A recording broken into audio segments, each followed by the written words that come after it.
C'est parti pour on va se mater quelques perles, les petits amis. Quelques tweets que j'ai vu passer cet été, que j'ai bien aimé. Ce tweet de BFM TV, que j'ai trouvé assez intéressant, je vous le montre. Pour moi, ça fait partie des petites perles politiques de l'été. Déficit de l'État, 2 points.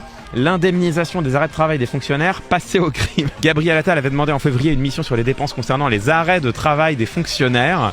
Des mesures spécifiques sont envisagées en vue de faire des économies. Les absences pour raisons de santé dans la fonction publique sont restées stables sur la période 2014-2019 à un niveau moyen similaire au secteur privé. Environ 8 jours d'absence par agent ou par salarié, peut-on lire. C'est quand même fou, hein. L'absentéisme pour raison de santé. En fait, c'est pas l'absentéisme pour raison de santé, c'est les gens qui juste sont malades. C'est les arrêts de travail. C'est pas genre non, moi je suis absentéiste. Non, les arrêts de travail, les gars, les gens qui sont malades. A connu une recrudescence. C'est en 2022 que le décrochage entre le secteur public et privé est le plus marqué, avec en moyenne 14 jours d'absence dans l'année par agent contre 11 pour le salarié.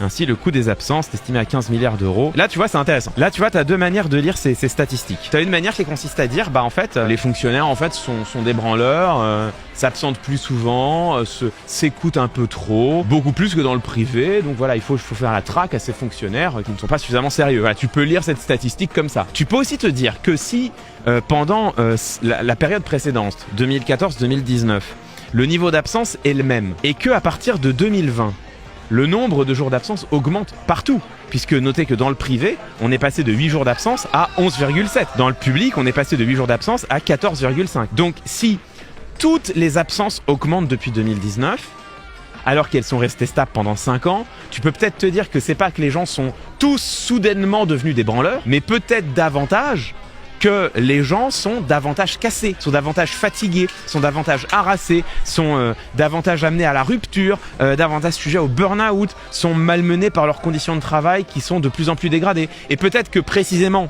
tu peux te dire que c'est dans le public saccagé, comme chacun sait, public que ce soit à l'hôpital évidemment, à l'école pour les instituteurs, les professeurs, y compris à l'université d'ailleurs pour les enseignants dans le supérieur. Mais c'est vrai aussi pour la police, c'est vrai pour la justice, partout on entend combien est-ce que les fonctionnaires sont sous pression. Et peut-être que tu peux te dire que c'est pour ça que les fonctionnaires sont davantage malades et non pas davantage absentéistes pour raison de santé. C'est quand même intéressant ces statistiques. Alors on passe évidemment pour l'absentéisme pour raison de santé parce que ça donne quand même envie de s'énerver un petit peu. Je m'étais pas énervé une seule fois depuis le début de ce The Event, ça y est, c'est maintenant. Ça y est, ils ont réussi à m'énerver. J'étais tranquille. J'étais peinard. J'étais avec les copains, on récolte de l'argent pour lutter contre la précarité, voilà, on fait de bonnes choses ensemble et ça y est, là ils m'ont déjà énervé là. Mais alors, le gouvernement qui te dit qu'ils vont chercher dans les arrêts de travail des fonctionnaires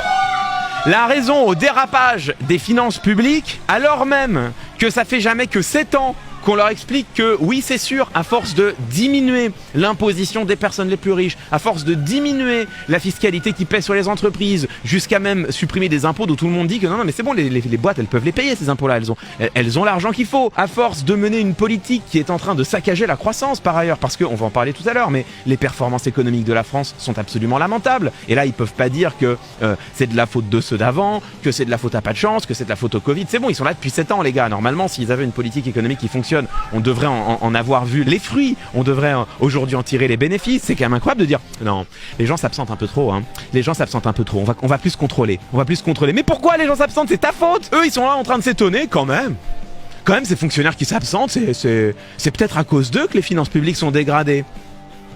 Ah bon?